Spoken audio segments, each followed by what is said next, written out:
Goeiedag geliefdes. Dit is 'n wonderlike voorreg om dan ook vandag saam met u weer die woord van die Here te mag oopmaak en te kyk wat die Here vir ons daai leer. Maar voor ons begin, kom ons bid net saam. Here ons God, baie dankie dat u ons weer gebring het bymekaar om u woord te mag oopmaak. Om dit weer te bestudeer en net te kyk wat dit is wat u vandag vir ons ook wil sê. Dit is dan my gebed dat u, wanneer ons u woord oopmaak, elke toehoorder sal aanraak vandag. Dat ons elkeen net 'n beter insig sal kry van wie u is en hoe groot, hoe wyd en hoe diep u liefde vir elke een van ons mag wees. Maak dit dan ook stil in ons gemoed wanneer ons nou by mekaar is, sodat ons rustigheid sal kan vind en net by u voete mag sit en hoor wat dit is wat u vir ons wil sê. Daarom is en bly dit my gebed. Spreek, Here, want u kinders luister. Amen. Vandag gaan ons kyk na die woord van die Here soos ons dit vind in Openbaring 3 vanaf vers 20. Openbaring 3 vanaf vers 20, net daai enkele vers wat ons ook vandag gaan lees. Kyk, ek staan by die deur en ek klop. As iemand my stem hoor en die deur oopmaak, sal ek by hom ingaan en saam met hom die feesmaal hou, en hy saam met my. Wat 'n wonderlike en kragtadige vers is dit nie, om ook weer vandag die voorreg te kon hê om te kan lees nie.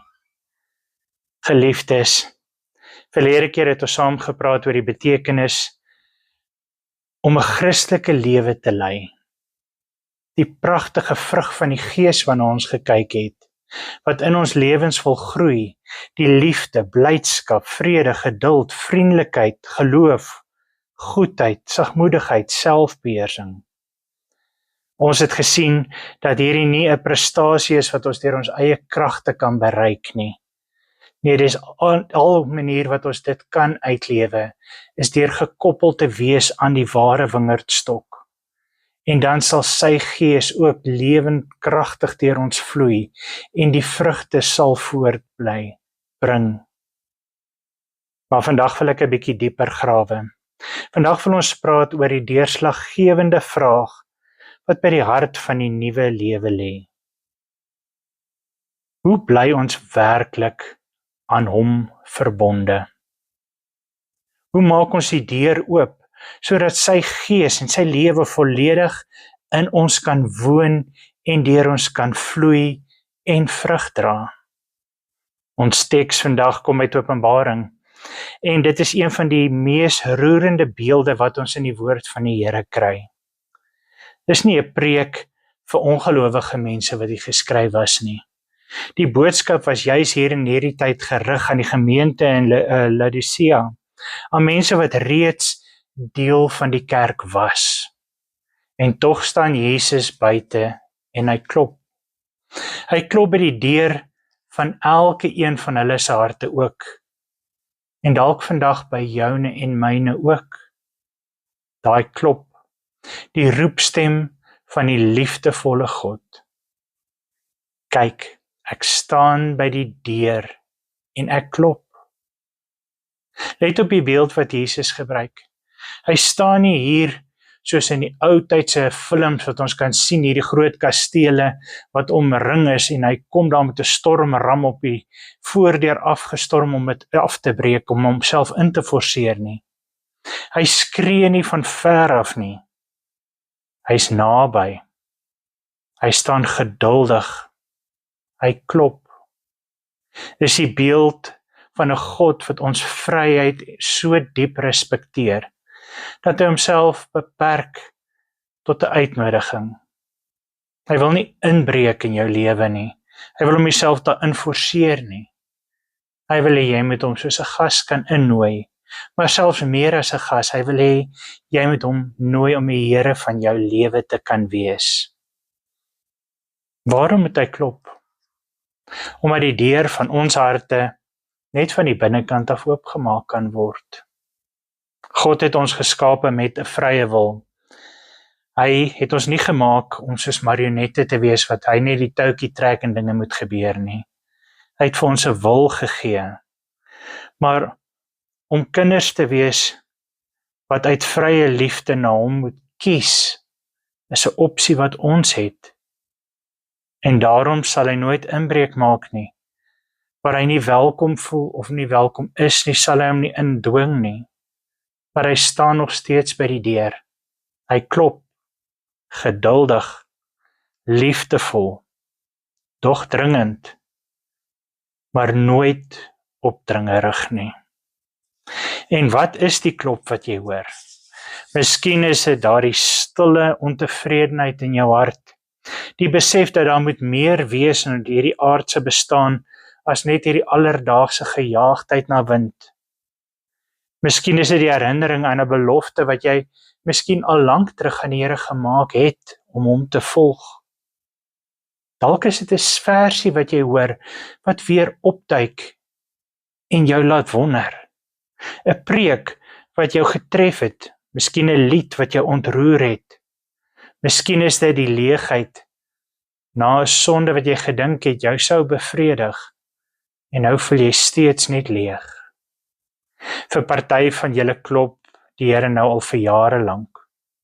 Vir ander is dit dalk 'n nuwe gevoel, 'n sagte klop, maar hy klop. Die vraag is nie of die Here wel by jou ook staan en klop nie. Die vraag is, gaan jy antwoord? Want hy klop definitief aan elke een van ons harte. Hy vra of hy mag inkom, of jy hom sal innooi vandag. Maar wat is die hindernisse wat maak dat ons partymal nie wil oopmaak nie? Hoekom hou ons daai deur baie keer toe? As hy nou so liefdevol klop, hoekom maak ons nie dadelik oop nie? Hoekom hou ons hom buite? Daar's tog nie 'n rede nie, is dit as ons moet goed en eerlik daarna kyk, dan weet ons moet maar die volgende punte ook bespreek. Daar is redes. Vir sommige is dit vrees. Ons is bang wat hy van ons sal vra as ons dalk die deur oopmaak.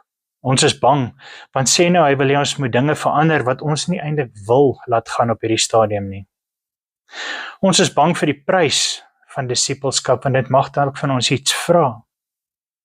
Ons is mense wat in 'n donker kamer sit, te bang om die lig aan te sit, want wat gaan ons sien as ons daar lig in daai vertrek toelaat? En wat is dit wat ons voor bang is? Vir ander is dit die feit dat hulle graag wil beheer hou. Ons as mense wil tog so in beheer bly van alles in ons lewens. Ons wil nie dit opgee nie. Ons lewens voel ons is dalk redelik goed, daarom redelik moreel, redelik gemaklik. Ons het nie regtig nodig dat hy daar moet ingaan en dalk begin krap daar diep in privaat plekke waar dit vir ons ongemaklik mag wees nie. Ons hou hom eerder in die sitkamer, want die res van die huis, die ander vertrekke, daar wil ons hom nie innooi nie. Ons nooi hom, hy kan saam met ons na die erediens toe kom, maar wil ons hom hê in ons verhoudinge, in ons finansies, of in daai geheime gedagtes of aksies wat ons soms so kan vertroetel. Vir ander mense is dit die sonde wat hulle koester. Daar's iets wat hulle nie wil prysgee nie. Dalk 'n verhouding wat hulle weet nie reg is nie. Dalk 'n gewoonte wat hulle nie wil breek nie. Dalk 'n bitterheid of 'n haat wat hulle in hulle dra en hulle wil dit ook nie laat los nie. Ons hou die deure toe, want ons weet as hy inkom, sal daar ook 'n soeklig daarop val en dalk moet ons dan daar iets aan doen en ons voel nie dat dit die regte tyd is nie. Maar hier is die wonderlike waarheid. Jesus klop nie as 'n polisiebeampte wat wil inkom om te arresteer nie. Hy klop eerder as 'n geneesheer wat met soveel liefde kom om vir jou genesing bring vir daai seer, vir daai pyn, daai ongemak. Hy klop as 'n vader wat sy verlore kind weer in sy arms wil neem, om styf vashou en in liefde toevrou. Hy wil nie kom om te veroordeel nie. Hy wil kom vernuwe. So wat is hierdie oopmaakproses? Daai radikale oorgawe wat ek moet maak. Die gedeelte wat ons gelees het sê, as iemand my stem hoor en die deur oopmaak. Om oop te maak is 'n daad van geloof. Dit is om te sê, Here, ek vertrou U meer as wat ek myself kan vertrou. Ek glo dat U 'n plan het en dat U plan vir my lewe beslis beter is as die plan wat ek vir my eie lewe het. Dit is 'n eenmalige gebeurtenis hierdie nie, maar 'n daaglikse keuse wat ek moet maak. Dis 'n lewenswyse van oorgawe aan die Here. Paulus praat hiervan in Romeine 12 vers 1. Dan vermaan ek julle broers, by die ontferming van God, om julle liggame aan God te wy as 'n lewende offer, heilig en aanneemlik vir hom. Dit is julle redelike godsdiens, 'n lewende offer. Dit is wat oopmaak beteken. Dis om elke oggend op te staan en te sê, Here, hier is ek. Hier's my tyd, my talente, my verhoudings, my toekoms, my swakhede ook, en my sterkpunte. Alles wil ek vandag vir U gee. Lei my vandag, Here, deur U Gees. Dis wat die oopmaak beteken. Wanneer ons so oopmaak, gebeur daar iets wonderbaarliks. In Esegiel 36 vers 26 beloof die woord, ek sal julle 'n nuwe hart gee en 'n nuwe gees in julle binneste. En ek sal die hart van klip uit julle liggame verwyder en julle hart van vlees gee. God verwag nie net dat ons 'n paar van ons meubels gaan skuif nie. Hy wil in jou lewe inkom en hy wil 'n totale nuwe opknapping doen. 'n Nuwe hart vir ons gee. 'n Hart wat hom liefhet en hom wil dien. En dit is waar die Heilige Gees inkom. Jesus sê, ek sal by hom ingaan en saam met hom eet. In die Bybel beteken dit om saam met iemand in te gaan, saam met hom fees te vier, saam met hom gemeenskap, intimiteit en 'n verhouding te hê. 'n Kosbare verhouding. Dit beteken, hy wil nie net 'n vinnige kuiertjie by jou doen nie. Hy wil by jou kom bly. Hy wil deel wees van jou bestaan. Hy wil deel wees van jou huishouding. Hy wil alles met jou deel. In Handelinge 1 vers 8 gee dit ook die belofte, maar julle sal krag ontvang wanneer die Heilige Gees oor julle kom en julle sal my getuies wees. Dit is die krag om te verander, om te kan groei, om vrugte te dra waarvan ons verlede keer gepraat het. Nie uit my eie krag nie, maar deur sy Gees wat waarlik in my woon. Die lewe wat geesgeleid is. Wat beteken dit? Dit beteken om te luister en te volg. Wat beteken dit dan om deur die Here se Gees gelei te word? Romeine 8 vers 14 sê dit eenvoudig. Almal wat deur die Gees van God gelei word, is kinders van God. Dit is die kenmerk van 'n kind van God. Nie volmaaktheid nie, want dit is ons nie een nie. Maar gehoorsaamheid aan die leiding van die Heilige Gees. Om deur hom gelei te word. Te luister, ingestel te wees op sy leiding. Om deur die Gees gelei te word, begin met luister. Johannes 10 vers 27 sê, my skape luister na my stem, en ek ken hulle, en hulle volg my. Jesus se skape ken sy stem. Hoe ken ons sy stem? Deur tyd in sy woord te spandeer. Deur stil te word voor hom. Deur te let op die innerlike oortuiging van die Gees binne my. Deur raad te vra by medegelowiges wat ek ken as kinders van God en wat naby aan hom loop. Dit gaan dan oor volg. Om te volg is om te doen wat hy sê. Selfs al verstaan ons nie altyd hoekom ons die pad moet loop nie. Selfs al is dit soms baie moeilik. Selfs al gaan ons baie kere in 'n tyd in wat dit totaal indrys deur ons gevoelens en ons weet nie hoekom ons hierdie pad kies of moet loop nie. want dit is nie maklik nie. Die Gees lei ons dikwels op onverwagte maniere. Miskien is dit om vergifnis te vra, daar waar ek eerder liewer die persoon wou vermy. Of om tyd te gee, of iets anders van myself te moet gee in plaas van dit wat ek vir myself wou hou of spaar. Om dalk te bly, waar ek liewer gevoel het ek wil vlug, want ek voel nie of dit vir my die regte plek is nie. Die wonderlike is, die Gees lei ons altyd na die lewe. Hy sal jou nooit na iets toe lei wat jou sal vernietig nie. Hy lei na vryheid, na vrede en na vreugde. Al gaan ons op 'n pad soms deur 'n donker vallei, hy is die groot trooster. Hy is tog ons raadgewer, die kraggewer. Hy neem die woorde van Jesus en maak dit lewend binne jou en my, binne in ons harte. En dan bly die antwoord wat hy vra, die uitnodiging wat hy gee, wanneer hy steeds staan en klop. Geliefdes, ek weet nie waar jy vandag is nie. Miskien het jy nog nooit werklik jou lewe vir die Here oorgegee nie. Miskien het jy hom dalk al aangeneem, maar dit is iets wat toegebeur het en intussen het jy al so ver afgedwaal. Hy klop vandag by die deur van elke een van ons harte.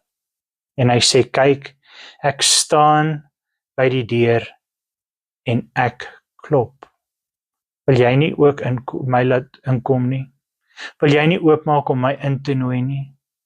Wil jy nie vandag die deur oopmaak en hom die Here van jou lewe maak nie? Miskien is jy al lank al 'n gelowige, maar jy besef dat jy hom nog altyd maar net in 'n klein gedeelte van jou lewe toegelaat het. In 'n klein hokkie. Het hom toegelaat in daai dele van jou lewe waar dit vir jou gerieflik was. Maar as dit in die ander kamers van jou harte kom, soos jou finansies, jou verhoudinge, jou geheime stryde, hy klop, hy wag, hy respekteer jou vryheid, maar hy nooi jou vandag uit, laat my inkom. Ek wil nie net 'n besoeker wees in die sitkamer nie, ek wil tuis kom en by jou my woning maak. Miskien voel jy ver van die Here af, jy dink hy is al kwaad vir jou, of teleurgesteld, maar kyk weer na die prentjie, hy staan by die deur, hy het nie weggegaan nie, hy het jou nie gelos nie, hy staan steeds en hy klop steeds, sy liefde vir jou het nog nooit verander nie, sy genade is nog steeds oorvloedig daar vir jou en vir my. Kom ons maak dan vandag die deure van ons harte oop. Nie net vir 'n oomblik nie, maar as 'n lewenswyse. Kom ons sê dan vir hom, Here, kom in my lewe en as U die groot geneesheer, die Vader wat my liefhet, my wil omvou. Kom regeer U in my lewe. Lei my deur U Gees, want ek vertrou U en ek vertrou my lewe toe aan U. Sy belofte is een van sy teenwoordigheid met jou altyd dan. Want die woord sê, dan sal hy by jou ingaan en saam met jou 'n fees vier of saam met jou eet en jy saam met my. Dis die wonderlikste belofte van die hele skrif. Die God wat die heelal geskaap het, die skepper van die sterre, die hemelruim, alles wat ons sien en weet. Hy wil by jou kom intrek. Hy wil jou lewe deel. Hy wil jou lewe herskep, dat jy in 'n kasteel saam met hom sal wees. Hy wil jou vreugdes, jou smarte met jou deel. Hy wil jou lei en jou bewaar. Hy wil vir jou 'n vader wees en jy mag dan sy kind wees. Mag ons almal dan vandag weer opnuut die keuse maak om hom in te nooi en vandag saam met ons hierdie pad te laat stap. Mag ons hom binne nooi om deel te wees van elke aspek van ons lewens. Mag ons leef in die volheid van sy Gees wat dan binne ons sal beweeg, sodat ons lewensvrugte sal kan dra, tot die eer van sy naam alleen. Amen. Kom ons bid saam. Here Jesus, ons hoor vandag vir elke een u klop. En ek maak vandag die deur van my hart oop. Ek nooi u Here, kom in. Vergewe my sondes en maak my weer nuut. Gee my u Gees om my te lei op die pad wat ek moet gaan. Ek gee my lewe aan u oor. Lei my van vandag af vorentoe elke dag op die pad. Wees met my, dra my en wys my wat ek moet doen. Dankie dat u ons steeds so lief het. Dat u ons nooit, maar nooit alleen gelos het nie en nog steeds met ons is. Dat u steeds nie opgegee het op ons nie, maar steeds klop en daar is vir elke een van ons. Ons dank u, Here, dat ons hierdie gebed kan bid in die wonderlike naam van ons Here Jesus Christus alleen. Amen. Mag dan nou die genade van ons Here Jesus Christus, die liefde van God, ons Vader, en die teenwoordigheid en samesyn van die Heilige Gees met elke een van u wees en bly, vir nou en vir altyd. Amen.